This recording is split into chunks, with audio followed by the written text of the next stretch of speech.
Bonjour, nous sommes mercredi et nous sommes dans le troisième épisode, la troisième émission de cette série où nous parlons du fait de pleurer devant le Seigneur. Et aujourd'hui, dans l'encouragement du jour, je partagerai avec toi de quelle façon on doit pleurer devant le Seigneur, comment pleurer quand ça ne va pas. Et dans la pensée aujourd'hui, chaque mercredi, on prend ensemble un verset ou un passage d'un livre de la Bible. On avait commencé avec le livre de la Genèse, on est rendu au livre d'Ézéchiel. Et la semaine dernière, j'ai apporté une petite nouveauté. Je crois que le Saint-Esprit m'a inspiré à faire cela. J'ai mieux compris, je pense, que le Seigneur voulait au départ, pour la pensée du mercredi seulement, bien sûr, c'est de pouvoir partager avec toi un peu sur le livre en soi, donc apprendre quelques petites choses sur le livre, et aujourd'hui c'est le livre d'Ézéchiel. Alors le livre d'Ézéchiel, c'est donc Ézéchiel, c'est un prêtre déporté à Babylone en 597 avant Jésus-Christ, donc 600 à peu près, et qui va recevoir sa vocation prophétique pendant qu'il est en exil. Et il va prophétiser auprès des exilés à Babylone pendant que Jérusalem est encore debout après sa destruction. Et donc son message, c'est un appel à la repentance. Le livre d'Ézéchiel est vraiment un livre très très fort, une explication du jugement, mais aussi une promesse de restauration. Et il est structuré ainsi. Alors, dans les 3 premiers chapitres, c'est vraiment une vision de la gloire de Dieu et l'appel du prophète. 21 chapitres sur les jugements de Dieu contre Jérusalem et Israël. Puis ensuite, 7 chapitres, c'est les jugements contre les nations païennes. Il va y avoir un chapitre, le chapitre 33 d'Ézéchiel, qui nous parle de la sentinelle, du guetteur. Puis 5 chapitres de promesses de restauration d'Israël. Et le livre va se terminer avec 8 chapitres du temple restauré et d'un nouveau peuple de Dieu.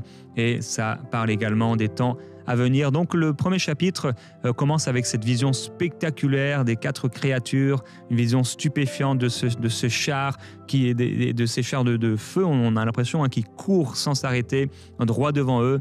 Un passage très particulier, un premier chapitre très particulier. On se dit, mais Seigneur, qu'est-ce que ça vient faire là, cette vision? Ça a l'air, c'est tellement comme imagé, mais ce sont des réalités spirituelles très puissantes. Beaucoup de choses qu'on peut ressortir de ce chapitre. Et après cela, on peut voir que vraiment Dieu a utilisé la vie d'Ézéchiel et même le corps d'Ézéchiel de façon très forte et symbolique. Par exemple, Ézéchiel va rester pendant environ 7 ans, sauf au moment où il va prophétiser de la part du Seigneur. Donc vraiment, Ézéchiel, c'est un homme consacré dans tout son être à Dieu en tant qu'ancien ministère de prophète qu'il était, très très très particulier, avec des images prophétiques très très fortes, et il retrouvera la parole seulement après la chute de Jérusalem, environ 7 ans plus tard, très très particulier, mais également bien sûr ce moment, et c'est plus qu'un moment pour lui, c'est plus d'une année, où il va rester couché sur un côté pendant 390 jours et un autre côté pendant 40 jours, en étant rationné, tout ça encore pour une symbolique pour le peuple de Dieu à cette époque, très très très particulier. À un moment également, il va se raser la tête et il va diviser ses cheveux en 3 parts pour symboliser le sort de Jérusalem. Alors aujourd'hui, bien sûr, nous ne sommes plus dans ces choses, ne jouons pas avec les cheveux ou quoi que ce soit. Ça, c'est la sorcellerie qui le fait et s'appuie sur ce genre de choses qui se sont passées, d'événements. Mais en tout cas, Dieu a utilisé le corps de son prophète comme un symbole. À un moment, on verra aussi, je sais plus si c'est Jérémie, Ézéchiel, je crois Ézéchiel, qui va partir comme un réfugié, donc montrant par là un symbole aussi pour le peuple de Dieu. Il va avoir cette fameuse vision des ossements desséchés, chapitre 37. Alors c'est vraiment extraordinaire, cette vision remarquable, une des images les plus fortes certainement qu'on peut retrouver dans la parole, et avec le temple, donc j'en ai parlé. Et le verset clé, ou les 2 versets clés certainement d'Ézéchiel, se trouvent dans le chapitre 36, on le lit avec toi Marie. Je vous donnerai un cœur nouveau, et je mettrai en vous un esprit nouveau. J'ôterai de votre corps le cœur de pierre, et je vous donnerai un cœur de chair. Je mettrai mon esprit en vous, et je ferai en sorte que vous suiviez mes ordonnances, et que vous observiez et pratiquiez mes lois. Amen, waouh, quelle promesse de la nouvelle naissance. C'était promis bien à l'avance ce qui allait se passer dans Jean chapitre 20. C'est extraordinaire.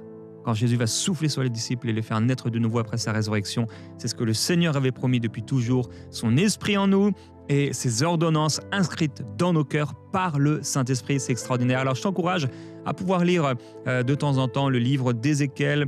C'est un livre qui, bien sûr, va nous interpelle, nous réveille, nous secoue pour nous transformer et nous amener à de l'espérance au milieu du chaos.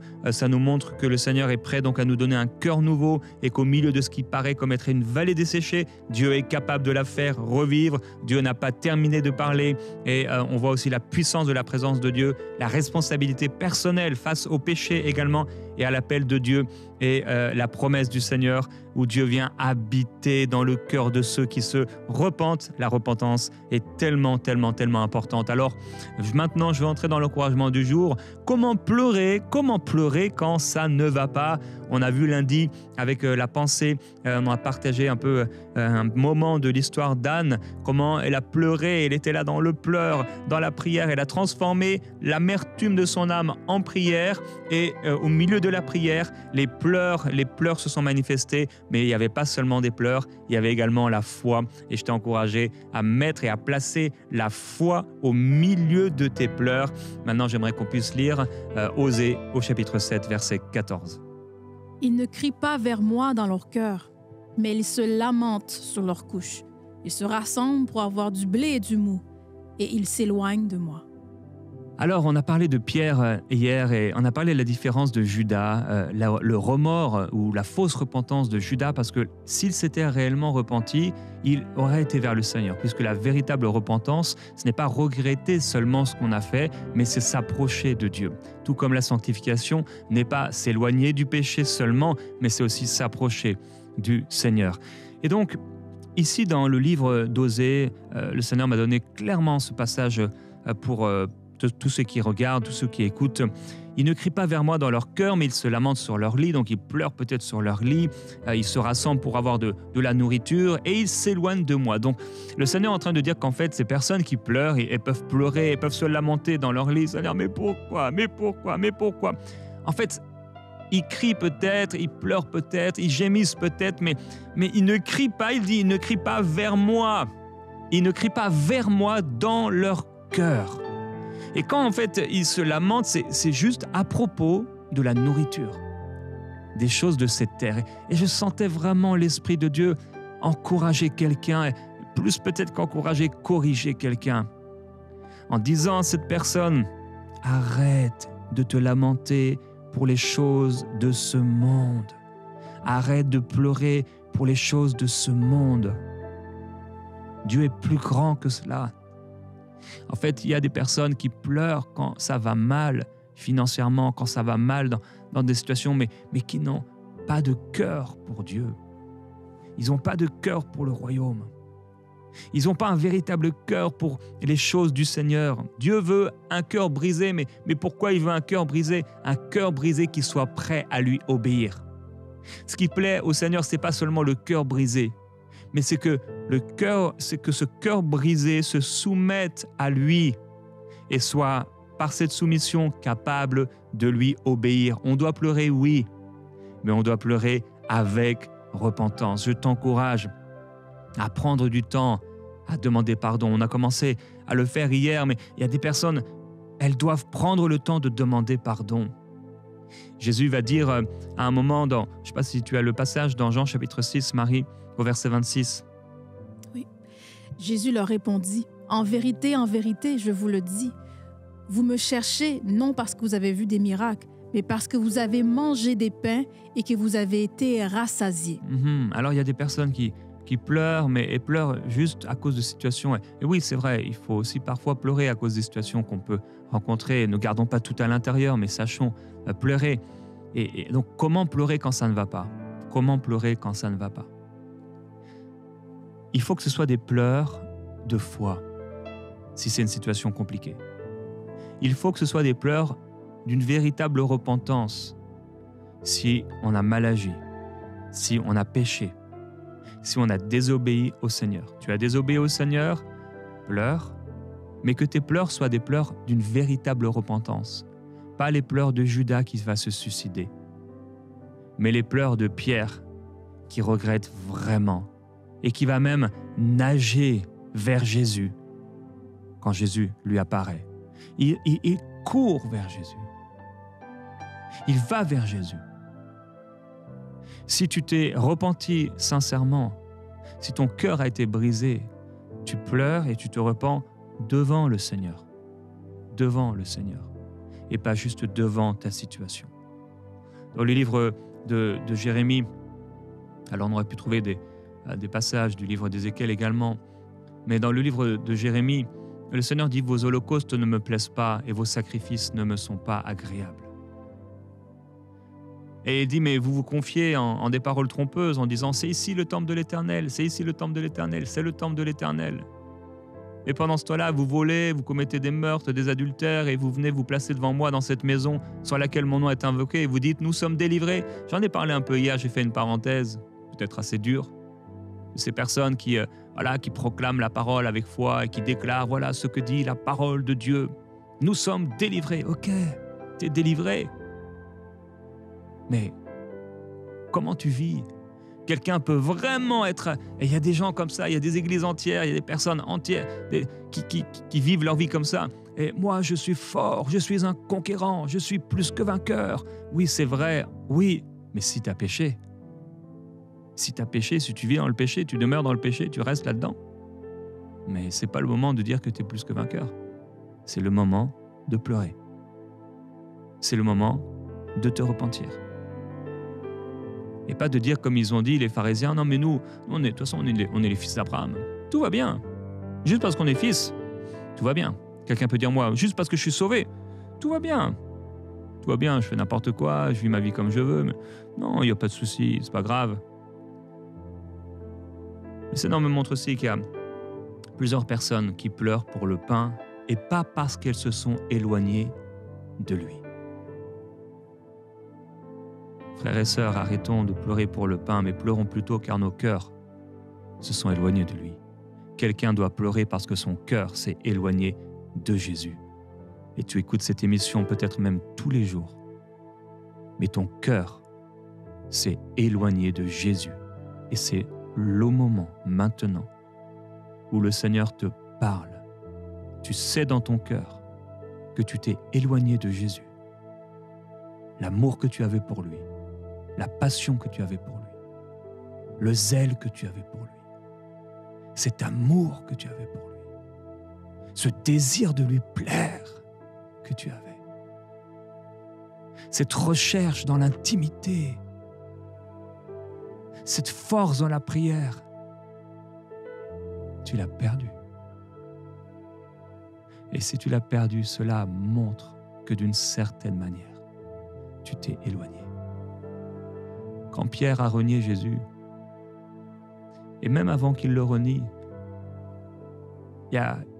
ce reniement n'était que l'apogée, parce qu'il avait déjà commencé à suivre Jésus de loin. Il est écrit, Pierre le suivit de loin.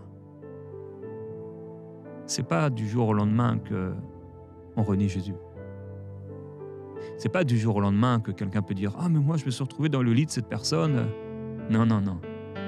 Il s'est passé un certain nombre de choses. Tu as commencé à suivre Jésus de loin. Pierre a commencé à suivre le Seigneur de loin. Et quand tu es loin du Seigneur, tu t'éloignes de la grâce, tu t'éloignes de la faveur, tu t'éloignes de toute la puissance de Dieu qui est là disponible et qui te rend capable de marcher et de demeurer dans la sainteté. Dans la devise de Préinspiré, il y a cet appel à demeurer dans la sainteté, à marcher dans la sainteté. Alors, dans le livre du prophète Joël, on a un passage très fort, j'aimerais qu'on puisse le lire. Sonnez de la trompette en Sion, publiez un jeûne, une convocation solennelle, assemblez le peuple, formez une sainte réunion, assemblez les vieillards, assemblez les enfants, même les nourrissons à la mamelle, que l'époux sorte de sa demeure et l'épouse de sa chambre, qu'entre le portique et l'autel pleurent les sacrificateurs, serviteurs de l'Éternel, et qu'ils disent « Éternel, épargne ton peuple ». J'aimerais qu'on puisse arrêter là, peut-être on va prendre après. Qu'entre le portique et l'autel pleurent les sacrificateurs, serviteurs de l'Éternel, et qu'ils disent « Éternel, épargne ton peuple ». Le prophète Joël, comme de nombreux prophètes, vont faire une convocation solennelle. Et cette convocation solennelle, elle n'est pas pour danser devant le Seigneur, pour chanter devant le Seigneur, mais pour pleurer devant le Seigneur. Je suis un homme de foi, j'aime les messages de foi, je prêche la foi, je crois au message de la foi. Mais pour moi, c'est déséquilibré si on prêche toujours la foi et jamais la repentance. Et pour moi, c'est déséquilibré si on ne parle pas de repentance même à des enfants de Dieu. Et pour moi, c'est une hérésie même que de ne parler que de foi et de repousser la repentance pour les enfants de Dieu en croyant et en prétextant que puisque nous sommes enfants de Dieu, nous n'avons pas besoin de demander pardon au Seigneur et nous n'avons pas besoin de se repentir. C'est ainsi. Jésus disait aux pharisiens que quand vous avez trouvé un disciple là, vous en faites un fils de la gêne, encore pire que vous. C'est très dangereux. Et je parle et encourage ceux qui enseignent et exhortent.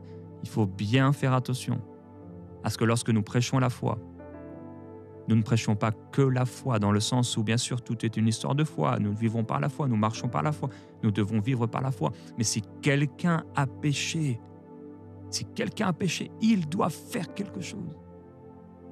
Et cette chose qu'il doit faire, c'est se repentir.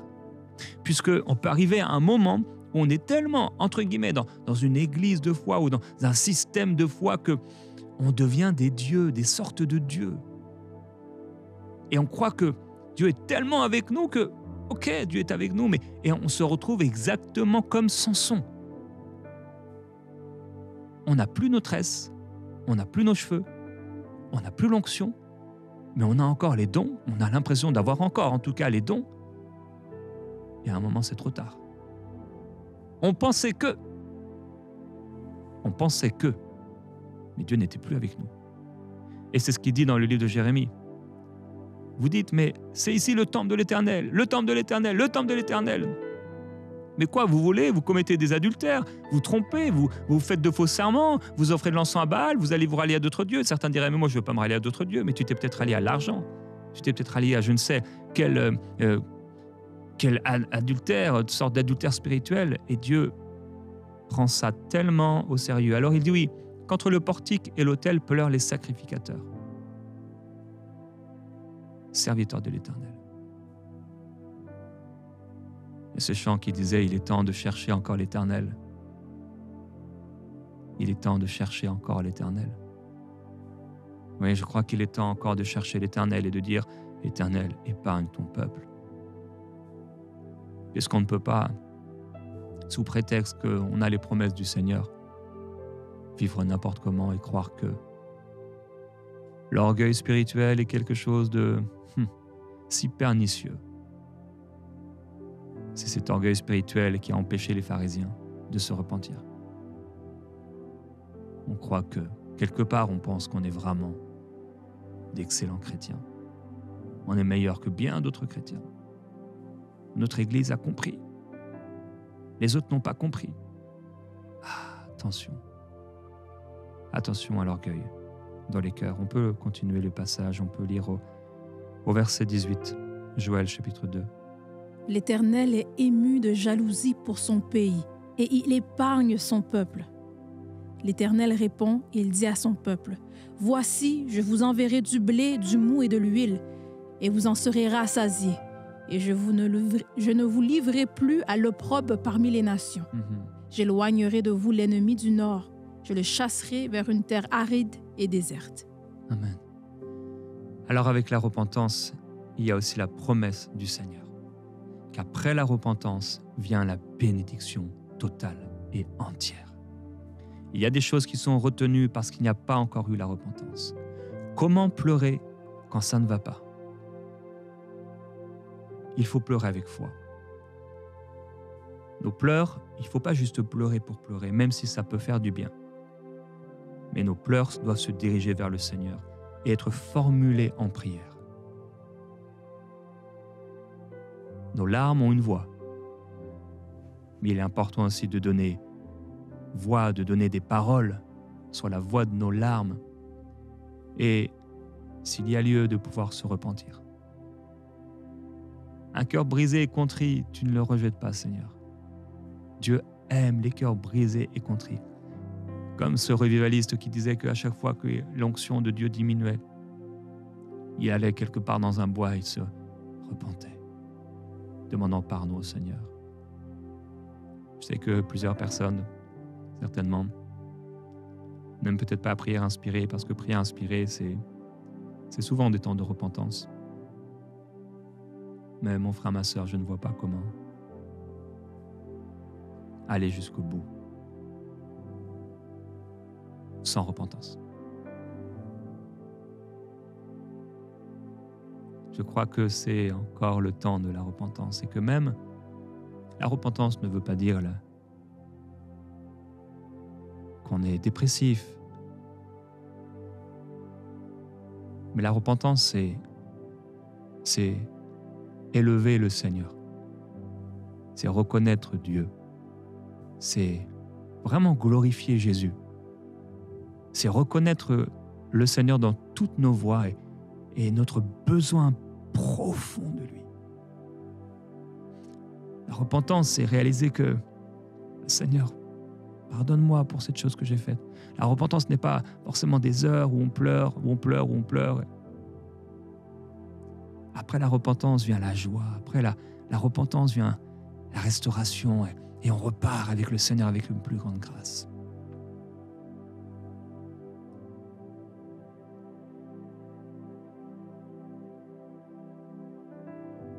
Seigneur,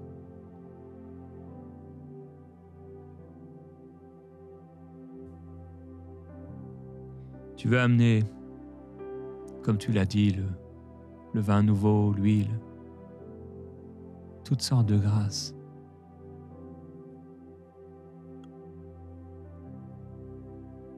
Mais ça viendra souvent après la repentance. Il y a des bénédictions que tu veux nous donner, mais si tu nous les donnes avec le cœur qu'on a, on va s'enorgueillir. On va regarder les gens de haut. On va penser que c'est nous. On va penser que nous, on a compris. Et les autres n'ont rien compris. Et on va s'enorgueillir. Et l'orgueil précède la chute. Mais l'humilité, la repentance, précède la gloire. Alléluia. Nous voulons chanter ensemble.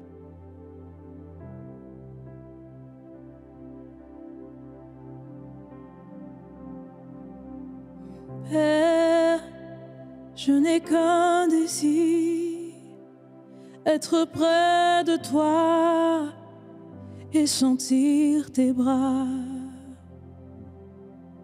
Père, tu as envoyé ton Fils bien-aimé pour quiconque croit. Saint-Esprit qui donne vie, ranime en moi ce feu pour toi. Saint-Esprit, viens par ta pluie, rafraîchis-moi et envoie un souffle nouveau. Un souffle nouveau.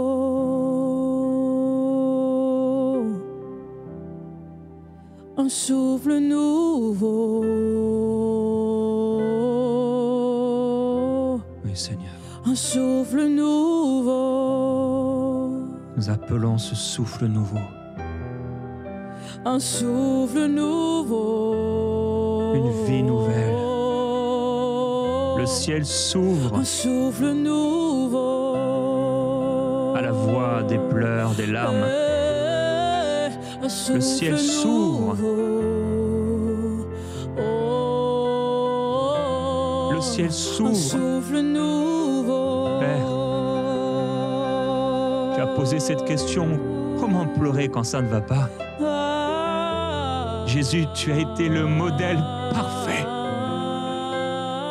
Te voilà à pleurer devant Dieu.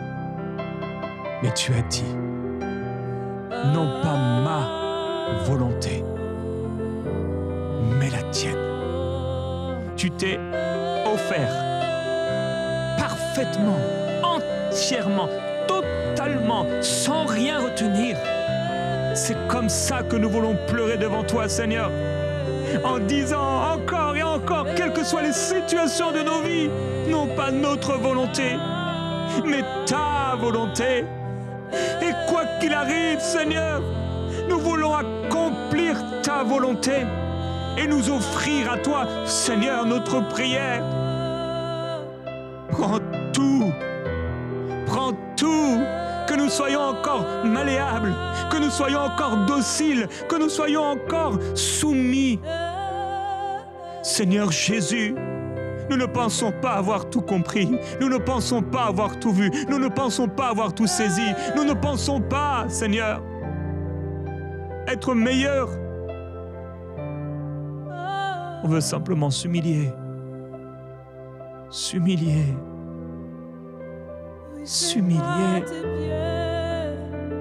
Que je veux rester. Oui. Oui, c'est à tes pieds. Tes pieds. À tes pieds. C'est à tes pieds que je veux rester. Oui, c'est à tes pieds. C'est là que je trouverai le secours. C'est là, à tes pieds. Tes pieds, c'est là que je veux rester, que je trouve des forces nouvelles. C'est là que tu sèches mes larmes. C'est là que tu me parles. Quand je fais une pause, que je veux une pause pour te laisser parler à tes pieds, à tes pieds, à tes pieds.